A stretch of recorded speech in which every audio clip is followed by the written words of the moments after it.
नमाज़ां छड़ी जाओ तो कहोगे नफली नमाज़ां चलो 2 रकातां पढ़ ली तो परेशानी हल हो जानी। नहीं, फजर ज़ोहर असर मगरिब इशा का नमाजी जब ये 2 रकातें अदा करेगा अल्लाह तबारक व तआला उसकी आने वाली परेशानी को टाल देगा। अस्सलामु अलैकुम व रहमतुल्लाहि व बरकातुहू। कर कर के सजदे निशान बना लिए तूने अपनी जबीन पर, कर कर के सजदे निशान बना लिए तूने अपनी जबीन पर, कोई ऐसा सजदा भी कर के रब की ज़मीन पर निशान पड़ जाए। हज़रात ज़ी वक़ार उलमाए किराम खुतबाए इज़ाम मोहब्बत व प्यार से तशरीफ़ लाने वाले बुज़ुर्ग साथियों, इंसान की बचपन से लेकर 55 तक पूरी ज़िंदगी परेशानियों के अंदर लिपटी हुई है। इंसान जब पैदा होता है उस वक्त से लेकर इंसान के मरने दम तक इंसान परेशानियों का ढांचा बना हुआ है। हर एक की परेशानी जुदा जुदा है, अलग अलग है। कोई रात को रो रहा है, कोई दिन को आंसू बहा रहा है। हर इंसान की परेशानी है। हर इंसान परेशान तो जरूर है, लेकिन हमें परेशानी का कोई रास्ता दिखाने वाला नहीं कि परेशानी से निजात का रास्ता क्या है। मैं आज मुख्तसर वक्त के अंदर आपको 4 हदीसें सिर्फ सुनाऊंगा। परेशानी का हल 2 रकात नमाज, परेशानी का हल, और ये नफली नमाज की मैं बात कर रहा, और ये उसकी परेशानी का हल होगा जिसके फराइज मुकम्मल होंगे। नमाज़ां छड़ी जाओ तो कहोगे नफली नमाज़ां चलो 2 रकातां पढ़ ली तो परेशानी हल हो जानी। नहीं, फजर ज़ोहर असर मगरिब इशा का नमाजी जब ये 2 रकातें अदा करेगा अल्लाह तबारक व तआला उसकी आने वाली परेशानी को टाल। तारीख़ बगदाद के अंदर इमाम बुखारी रहिमहुल्लाह का एक कौल लिखा है, वक़ाल अल बुखारी रहिमहुल्लाहुल बारी। इमाम बुखारी रहिमहुल्लाह फरमाती हैं, मा वज़अतु फ़ी किताबिस सहीही हदीसन इल्ला गसलतु व सल्लैतु रकअतैन। सही बुखारी, आज हम हर स्टेज मिंबर मेहराब के ऊपर बुखारी बुखारी करते हैं। इस सहीहुल बुखारी के बारे में इमाम बुखारी रहमतुल्लाह फरमाते हैं, मैंने सहीहुल बुखारी के अंदर कोई सही हदीस दर्ज ही नहीं की, उससे पहले मैंने गुस्ल करने के बाद 2 रकात नफल अदा किए हैं। अगर 6000 से जायद सहीहुल बुखारी के अंदर हदीसें मौजूद हैं तो 6000 से जायद इमाम बुखारी रहमतुल्लाह के सजदे भी मौजूद हैं। जब अल्लाह से कुर्ब हो जाए नफली नमाज के जरिए तो अल्लाह तबारक व तआला लोगों के दिलों में मोहब्बत डाल देता है। हज़रत अनस रज़ी अल्लाह तआला अन्हु सियर आलामुन नुबला के अंदर इमाम ज़हबी रहमहुल्लाह फरमाती है, हज़रत अनस रज़ी अल्लाह तआला अन्हु के पास एक आने वाला आया, कहते हैं कि आपकी बसरा के अंदर जो ज़मीन है वो ज़मीन बंजर हो गई है, वो ज़मीन आज के बाद आपके काम की नहीं है, आप मेरे साथ चलें, उसे फ़रोख्त कर देते हैं। हज़रत अनस रज़ी अल्लाह तआला अन्हु सहाबी रसूल हैं, फरमाते हैं कि चलो मेरे साथ चल।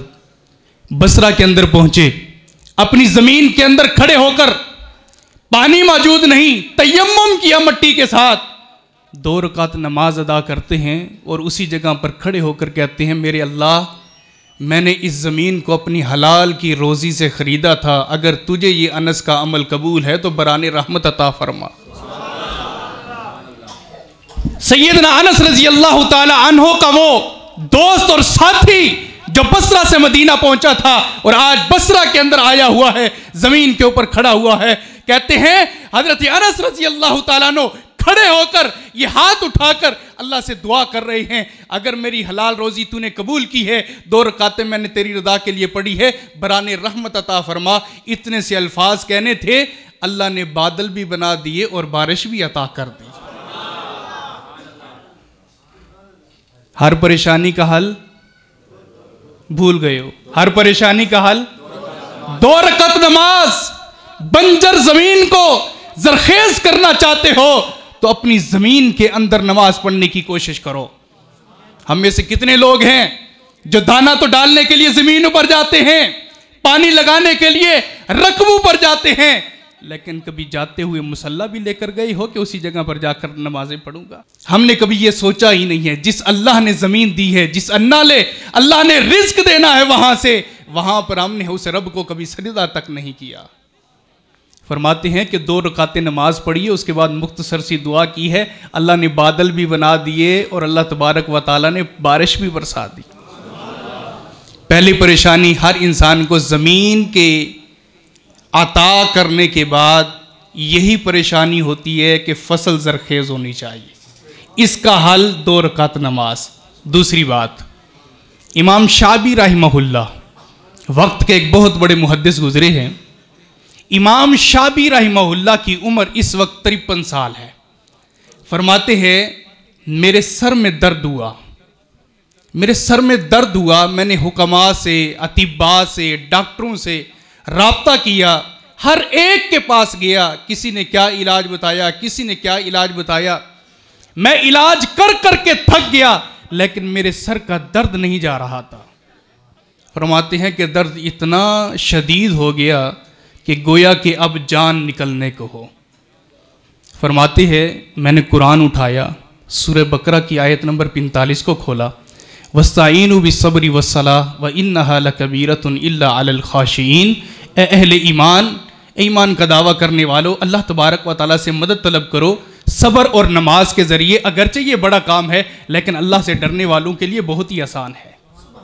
फरमाते मैंने ये कुरान मजीद को बंद किया, वज़ू किया, वज़ू करने के बाद मैंने 2 रकात नमाज इस नीयत से पढ़ी, दिल की नीयत से, ज़बान की नहीं, दिल की नीयत से, इस इरादे से पढ़ी कि अल्लाह मेरे सर के दर्द को दूर कर दे। फरमाते हैं कि मैंने 2 रकात नमाज अदा की इस नीयत के साथ कि कुरान की इस आयत पर अमल हो जाए। मैंने सलाम फेरा, अल्लाह ने मेरे सर के दर्द को दूर कर दिया। कितने लोग ऐसे हैं जिनके पेट में दर्द होता है, जाड़ में दर्द होता है, दांत में दर्द होता है, सर में दर्द होता है, हड्डियों में दर्द होता है। कभी हमने वज़ू करके 2 रकात नमाज पढ़ी है? हमें तो सिर्फ मेडिकल स्टोर याद है, हमें तो सिर्फ अस्पताल का मुंह नज़र आता है या डॉक्टरों की वो पैनाडाल नज़र आती है। इसके अलावा तो हमने कभी कुछ किया ही नहीं है। अगली बात सुनिए, फरमाते हैं आज मेरी उम्र 82 साल है। इमाम शाबी रहमहुल्लाह फरमाते हैं आज मेरी उम्र 82 साल है। वल्लाहिल अज़ीम, जब से मैंने वो 2 रकातों की आदत बनाई है, अल्लाह की कसम मेरे सर में कभी दर्द हुआ ही नहीं। फ़र्ज़ मुकम्मल रखो और नफली इबादत 2 रकातें पढ़ना शुरू कर दो, अल्लाह हर परेशानी को हल फरमा देगा। अगली परेशानी सुनिए, मुस्नद अहमद सफ़ा नंबर 392 जिल्द नंबर 4 पर हदीस मौजूद है। जा रजुलन आमा इलन नबी सल्लल्लाहु अलैहि वसल्लम फ़क़ाल वदऊ ली या रसूलल्लाह सल्लल्लाहु अलैहि वसल्लम। एक नाबीना सहाबी अल्लाह के नबी अलैहिस्सलाम के पास आया, अर्ज़ करता है अल्लाह के नबी मेरे लिए दुआ फरमाइए। आपने फरमाया क्या दुआ करूं? कहता है कि मेरे लिए दुआ फरमाइए, अल्लाह तबारक व तआला मुझे आँखों की बसारत अता फरमाए। नबी अलैहिस्सलाम ने फरमाया अल्लाह तबारक व तआला तुम्हें अगर आंखें दे दे तो तुम्हारी आरजू और ख्वाहिश क्या है? हर इंसान की एक तमन्ना होती है ना कि आंखें मिल जाए तो मैं ये दुनिया की हरियाली देखूं, ये बाजार देखूं, ये समाज देखूं, वालदैन की ज़ियारत करूं, बैतुल्लाह को देखूं, मदीना रसूल को देखूं। हर इंसान की ख्वाहिश और तमन्ना होती है। अल्लाह के रसूल अलैहिस्सलाम फरमाते हैं तेरी ख्वाहिश और तमन्ना और आरजू क्या है? फरमाते हैं मैं 2 दिन पहले मुसलमान हुआ। मैंने कल ये हदीस सुनी है, जिसने अल्लाह के नबी अलैहिस्सलाम को ईमान की हालत में देख लिया, अल्लाह ने उसके ऊपर जहन्नम हराम कर दी है। अल्लाह के रसूल इस हदीस को सुनने के बाद अब तड़प यही है आंखें मिल जाए मैं आपका दीदार कर लूँ। कितनी प्यारी तमन्ना है, कितनी प्यारी तमन्ना है। हमें भी ये तमन्ना है ना कि ख्वाब के अंदर अल्लाह के रसूल की ज़ियारत हो जाए। किस किस की तमन्ना है? हाथ खड़ा करें। हर एक की तमन्ना है, छोटा मुसलमान है, बड़ा, हर एक की तमन्ना है। लेकिन एक सवाल कर सकता हूँ रहीम यार खान वालों, क्या हमारी आंखें इस काबिल हैं कि अल्लाह के नबी की ज़ियारत करें? मैं अपने आप से सवाल करूं, आप अपने आप से सवाल करें। ये आंखें इतनी पाक हो गई हैं कि मोहम्मद रसूलुल्लाह समा जाएं? ये आंखों के अंदर बेहयाई ख़त्म हो गई है कि हम अल्लाह के नबी की ज़ियारत कर लें? ये आंखें बुराई देखने से पाक हो गई हैं कि अल्लाह के नबी नजर आए? हमें अपनी आंखों को पाक करना होगा। साहबी रसूल कहते हैं 2 दिन का सहाबी, 2 दिन का, 2 दिन कहते हैं जब से ये हदीस सुनी है तड़प यही है कि आपका दीदार हो जाए। नबी अलैहिस्सलाम फरमाते हैं फ़ज़हब फ़तवज़्ज़ा वसल्ली रकातैन, जा जाके वज़ू कर, मेरे साथ आकर नमाज पढ़ 2 रकातें, तू भी रब से मांग, मैं भी रब से मांगता हूँ, अल्लाह तबारक व तआला तुझे आँखों की बसारत अता फरमाएगा। सहाबी रसूल जाते हैं, नाबीना सहाबी है, मशकीज़े से वज़ू करता है, वापस आता है, नबी अलैहिस्सलाम के पहलू में खड़े होकर नमाज़ पढ़ता है। नमाज इसी नीयत से पढ़ रहा है कि अल्लाह आँखों की बसारत अता फरमा। जब इस सहाबी रसूल ने नमाज से सलाम फेरा है तो अल्लाह तबारक व तआला ने आँखों की बेनाई लौटा दी है। जो अल्लाह तबारक व तआला याकूब अलैहिस्सलाम को आँखें दे सकता है, जो अल्लाह तबारक व तआला हर इंसान को उसके मांगने के ऊपर अता कर सकता है, वो इस सहाबी रसूल को भी इसकी छीनी हुई बेनाई को वापस लौटाने के ऊपर कादिर है। क्यों? इन्नल्लाह अला कुल्ली शैइन कदीर, वल्लाह तबारक व तआला हर चीज़ के ऊपर कादिर है। सहाबी फरमाते हैं, मैंने 2 रकत नमाज पढ़ी, सलाम फेरने के बाद अल्लाह के नबी अलैहिस्सलाम की तरफ देख रहा हूँ। मेरे आका फरमाते हैं, क्या तुझे तेरी अपनी मंशा के मुताबिक अल्लाह ने बेनाई दे दी? क्या तुझे तेरी आरजू के मुताबिक अल्लाह ने बेनाई दे दी? वो सहाबी कहते हैं, अल्लाह के नबी पहले भी इतना अच्छा नज़र नहीं आता था जितना आज अच्छा नज़र आ रहा है। हजरात, परेशानियों का हल 2 रकत नमाज के अंदर अल्लाह तबारक व तआला ने रखा हुआ है। आखिरी हदीस बयान करूं, अस्मा बिनते अबी बकर रज़ी अल्लाह तआला अन्हा, एक अस्मा रज़ी अल्लाह तआला अन्हा अबू बकर की बीवी हैं और एक इनकी बेटी हैं। अस्मा बिनते अबी बकर रज़ी अल्लाह तआला अन्हा फरमाती हैं कि मैंने 20 दीनार अपने हमसाये से कर्जा लिया था। 20 दीनार अपने हमसाये से कर्जा लिया था और मैंने उसे 1 महीने की मुद्दत दी थी कि 1 महीने के बाद मैं आपको ये कर्जा लौटा दूंगी। वक्त गुजरता गया, गुजरता गया, गुजरता गया। महीने के बाद जब वो डेट आई तो हमसाया मेरे घर आ गया, दरवाज़ा खटखटाया। अस्मा बहन, आपने मुझसे 20 दीनार कर्जा लिया था, वो कर्जा मेरा वापस लौटा दें, आज आपकी तारीख़ आ गई है। तो मैंने कहा, भाई मैं आपको कर्जा देती हूँ। मैं अंदर गई, लेकिन मेरे पास 1 दीनार भी घर में मौजूद नहीं था। 1 दीनार भी घर में मौजूद नहीं था।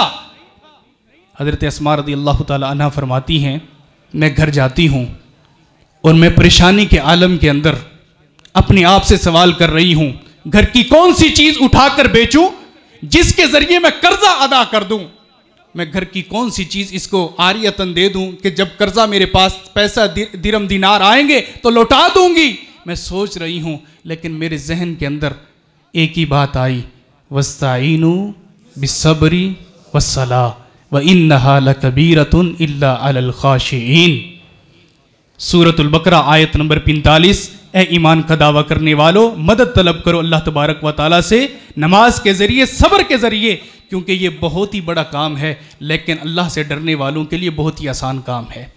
अस्मा बिनते अबी बकर रज़ी अल्लाह तआला अन्हा फरमाती हैं, मैंने उसी वक्त वज़ू किया और वो बाहर खड़ा हुआ है, कर्जा लेने वाला बाहर खड़ा हुआ है। मैंने उसी वक्त वज़ू किया, 2 रकातें नमाज पढ़ी। 2 रकातें नमाज पढ़ने के बाद अल्लाह से दुआएं कर रही हूँ, अल्लाह मेरा कर्जा अदा कर दे, अल्लाह मेरा कर्जा अदा कर दे, अल्लाह मेरा कर्जा अदा कर दे। लेकिन बिल्कुल मायूस हो गई, किसी तरफ से भी कोई दरवाज़ा मेरे लिए नहीं खुला। मैं अब खड़ी हुई दरवाज़े पर जाने के लिए कि उसको जवाब दूं कि मेरे पास कुछ भी नहीं है। मैं दरवाज़े पर जाती हूँ तो वही कर्जा लेने वाला मुझे कहता है कि मैंने सिर्फ आपको 20 दीनार वापसी का कहा था, आपने मुझे 40 दीनार क्यों दे दिए? आपने मुझे 40 दीनार क्यों दे दिए? ये 20 अपने पास रखिए और मैंने जो 20 आपको दिए थे वही लेने के लिए आया हूं। मैं हैरान हो गई, मैं परेशान हो गई कि ये करिश्मा, ये कुदरत, ये मौजज़ा ये कहां से हो गया कि मैंने तो अभी तक 1 दीनार भी नहीं दिया। उसने कहा कि आपके दरवाजे से ही एक सफ़ेद पोश शख्स निकला था, सफ़ेद दाढ़ी वाला, बुजुर्गी के आलम के अंदर मुझे ये थैली देकर गया है। मैंने गिनना शुरू कर दिए तो ये 40 दीनार है, अपने 20 दीनार अपने पास रखिए, मुझे मेरा कर्जा मिल गया है। अल्लाह हाफिज़, अल्लाह तबारक व तआला आपको खुश रखे, आपने मेरी डेट के मुताबिक मुझे कर्जा दे दिया है। हजरात, अल्लाह तबारक व तआला इंसानी रूप के अंदर फरिश्ते भेज कर भी आपके और मेरे कर्जे उतरवा सकता है, लेकिन रूह के साथ नमाज पढ़ी जाए, रूह के साथ, जिस्म के साथ नहीं। जिस्म के साथ तो हर बंदा नमाज पढ़ता है, रूह के साथ नमाज पढ़े ना, तब जाके परेशानियां हल होती हैं, तब जाके अल्लाह तबारक व तआला मामलात हल करता है। हमने रूह के साथ कभी भी नमाज नहीं पढ़ी है, सजदे में सर होता है और हमारे दिमाग कारोबार में होता है। कभी एक, यकीन जानिए, एक नमाज, सिर्फ एक नमाज खलवत के अंदर 2 रकातें नफली, सिर्फ अपने मिजाज को ठीक करके, रूह को पाक करके आप पढ़ना शुरू कर दें, उसी 2 रकात के अंदर जो आप लज्जत ईमानी महसूस करेंगे, यकीन जाने पूरी जिंदगी के अंदर आपको महसूस नहीं होगी। अल्लाह तबारक व तआला कर्जे भी अदा कर सकता है अगर 2 रकातें नमाज अदा की जाए। नबी अलैहिस्सलाम जब भी परेशान होते, सिलसिला हदीस व सय्या की हदीस, अल्लाह के नबी अलैहिस्सलाम जब भी परेशान होते, अल्लाह के नबी फरमाते, अंबिया की सुन्नत है, जब भी नबियों में से कोई नबी परेशान होता तो अल्लाह के सामने 2 रकातें नमाज पढ़ता था। नबी अलैहिस्सलाम के सामने सूरज गिरन होता तो अल्लाह के नबी अलैहिस्सलाम नमाज पढ़ते थे, चांद गिरन होता नमाज पढ़ते थे, बारिश तलब करनी होती नमाज पढ़ा करते थे, पेट में दर्द होता साहबी रसूल अबू हुरैरा के नमाज पढ़ा करते थे, आंखों की बसारत चाहिए होती नमाज पढ़ा करते थे, सर में दर्द होता नमाज पढ़ा करते थे, अगर जमीन बंजर हो जाती नमाज पढ़ा करते थे। आज हजरात हम कहाँ हैं? हमने मसाजिद को छोड़ा हुआ है, हमने मसाजिद से रूह गर्दानी की हुई है। इसी वजह से ना हमारे मसले हल होते हैं, ना हमारे मामलात हल होते हैं, ना हमारी परेशानी हल होती है। कैसे परेशानियां हल हों कि हमने परेशानी का हल नमाज के ज़रिए निकाला ही नहीं है। नमाज पढ़ना आप शुरू कर दें, अल्लाह तबारक व तआला परेशानियों से निजात अता फरमाएगा। व आखिरु दावाना अल्हम्दुलिल्लाहि रब्बिल आलमीन।